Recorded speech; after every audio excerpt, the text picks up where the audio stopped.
여러분 안녕하십니까? 4월 1일 금요일 뉴스투데이 시작합니다. 미국이 급등하고 있는 기름값을 잡기 위해 사상 최대 규모의 비축유를 방출하기로 했습니다. 바이든 대통령은 앞으로 6개월 동안 하루 평균 100만 배럴의 석유를 방출하겠다고 밝혔습니다. 워싱턴 김수진 특파원입니다.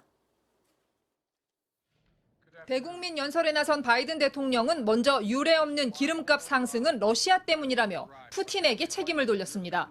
Our prices are rising because of Putin's action. There isn't enough supply. And the bottom line is if we want lower gas prices, we need to have more oil supply right now. 러시아의 우크라이나 침공으로 기름값이 올라갔다며 앞으로 유가 안정을 위해 향후 6개월 동안 역대 최대 규모인 1억 8천만 배럴의 전략 비축유를 방출하겠다고 밝혔습니다. 앞으로 180일 동안 하루 평균 100만 배럴의 석유가 시장이 풀리게 되는데 백악관은 역사상 전례가 없는 규모라고 설명했습니다. 100만 배럴은 우크라이나 침공 이후 줄어든 러시아의 원유 수출량 300만 배럴의 3분의 1 수준이지만 당장의 공급 부족 해소에는 도움이 될 것으로 보입니다. 비축유 방출 소식에 서부 텍사스산 원유가 7% 급락하는 등 오늘 국제유가는 큰 폭으로 떨어졌습니다. 하지만 전쟁이 계속된다면 산유국이 공급을 늘리지 않는 이상 기름값을 잡기는 쉽지 않습니다. 우크라이나 상황에 대해 바이든 대통령은 러시아가 철군하고 있다는 확실한 증거가 없다며 회의적인 반응을 보였습니다. There is no clear evidence that he's pulling all of his forces out of Kyiv. There is also evidence that he is beefing up his troops down in the Donbass area. I'm a little skeptical. 미국 내 휘발유 가격은 갤런당 4.23달러로 1년 전과 비교해 47%나 급등했습니다. 바이든 대통령은 치솟는 물가와 기름값의 원인으로 러시아를 탓했지만 여론은 좋지 않습니다. 지지율은 취임 후 최저치로 다시 떨어졌습니다. 워싱턴에서 MBC 뉴스 김수진입니다. 대통령직 인수위원회가 대우조선해양 대표이사 선임에 대해 정권 말 알박기 인사라며 거세게 비판했습니다. 그러자 청와대는 오히려 인수위가 눈독을 들이는 것 아니냐며 정면 반박했는데요. 국민의힘 측이 제기한 특활비 의혹에 대해서도 적극 반박하면서 신구 권력이 다시 충돌하는 양상입니다. 이기주 기자입니다. 대통령직 인수위원회가 문재인 대통령의 실명을 거론하며 최근 대우조선해양의 대표이사 선임을 알박기 인사라고 정면 비판했습니다.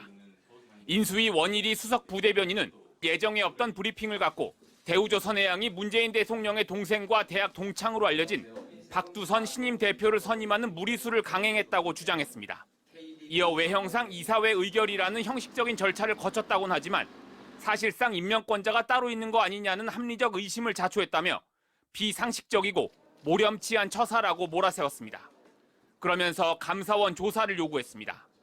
대통령 동생의 동창으로 지목된 인사를 임명한 것은 단순히 상식과 관행을 벗어난 수준을 넘어서 관리 감독기관인 금융위의 지침을 무시한 직권남용 소지가 다분합니다. 청와대는 즉각 반발했습니다. 청와대 신혜연 부대변인은 서면 브리핑을 통해 대우조선해양 사장 자리에 인수위가 눈독 들이고 있었다는 사실이 놀랍다며 대우조선해양 사장은 회사를 빠르게 회생시킬 내부 출신 경영 전문가가 필요할 뿐 현 정부든 다음 정부든 정부가 눈독 들일 자리가 아니라고 비판했습니다. 김정숙 여사의 의상 비용에 대한 국민의힘의 공세에 대해서도 청와대는 무분별한 의혹 제기라고 강하게 반박했습니다. 임기 말 청와대의 특수활동비뿐만 아니라 김정숙 여사의 옷값과 액세서리까지 거론되는 무분별한 의혹 제기에 다시 한번 유감을 표합니다.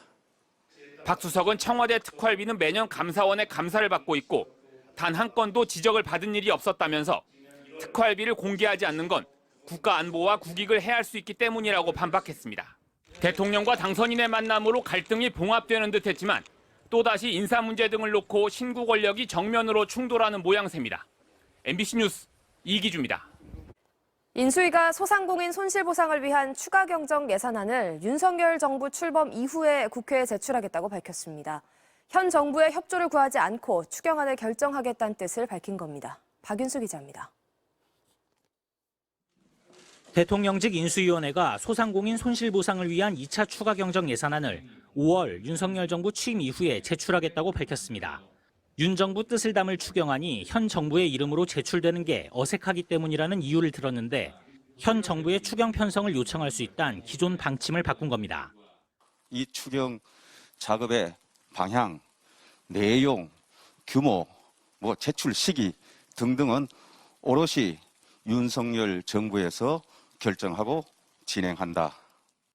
추경안 규모에 대해서는 윤 당선인이 50조 원 손실보상에 대해 얘기했고 그 와중에 지난번 1차 추경이 있었다면서 추경안 규모가 50조 원보다 줄어들 수 있음을 내비쳤습니다. 이에 대해 민주당은 재정에 허락하는 범위가 아니라 손실보상 수요에 맞춰 재정을 마련해야 한다면서 과감한 추경안 편성을 예고했습니다. 따라서 새 정부 추경안 규모를 둘러싸고 공방이 예상됩니다.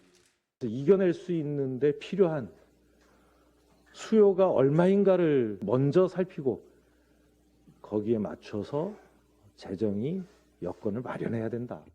인수위는 또 다주택자 양도세에 대한 중과세를 1년간 배제하도록 시행령 개정을 요청할 예정입니다.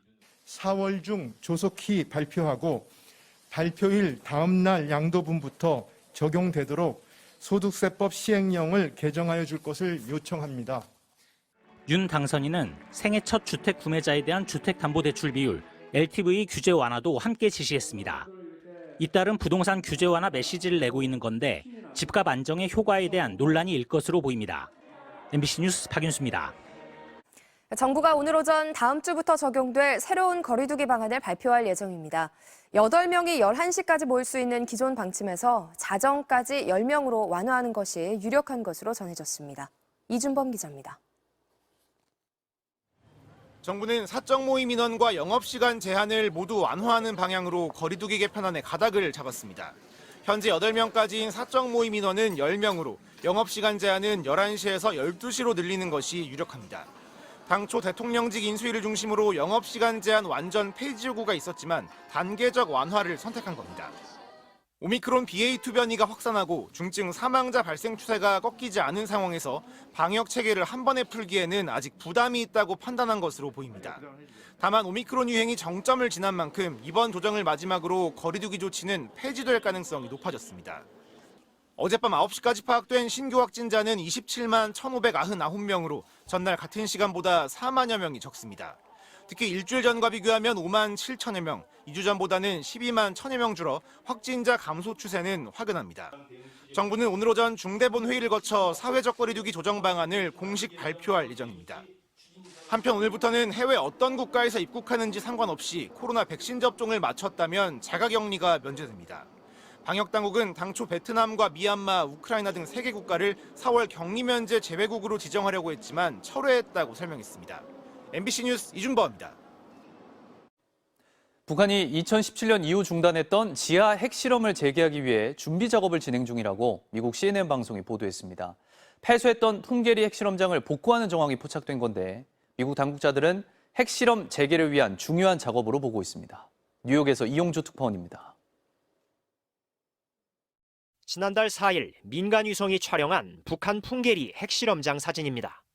관리 인력 숙소가 나무 자재로 보수됐고 상태가 양호한 걸로 알려진 3번 갱도 근처에는 새 건물이 들어섰습니다. 북한이 최근 풍계리 핵실험장에서 갱도를 파내고 건물을 짓는 활동을 재개했다고 CNN이 미국 정부 관계자 5명을 인용해 보도했습니다. 2018년 국제기자단을 초청해 폭파 장면을 공개하고 폐쇄했던 풍계리 핵실험장을 북한이 4년 만에 복구하기 시작한 걸로 미 당국자들은 보고 있습니다. 이들은 북한의 핵실험이 얼마나 빨리 가능할지는 복구 작업의 속도에 달려있기 때문에 아직 분명하진 않다고 말했습니다. 하지만 북한은 올해 들어 탄도미사일 시험 발사를 거듭한 데 이어 지난 24일엔 ICBM 발사까지 재개하며 군사적 도발 수위를 끌어올리고 있습니다.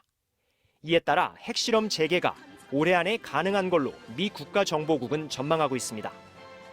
미 국무부는 북한의 추가 도발 가능성을 부인하지 않으면서 국제사회와 공동 대응할 것이라고 밝혔습니다. Such a launch might be in the offing. So we are monitoring the situation very closely. We have made clear that continued provocations will incur additional responses from the international community. 한미 군 당국은 북한의 핵실험 재개 등 모든 가능성을 열어두고 전략 폭격기 비행이나 항공모함 배치 등과 같은 대응책을 검토하고 있는 걸로 전해졌습니다. 뉴욕에서 MBC 뉴스 이용주입니다.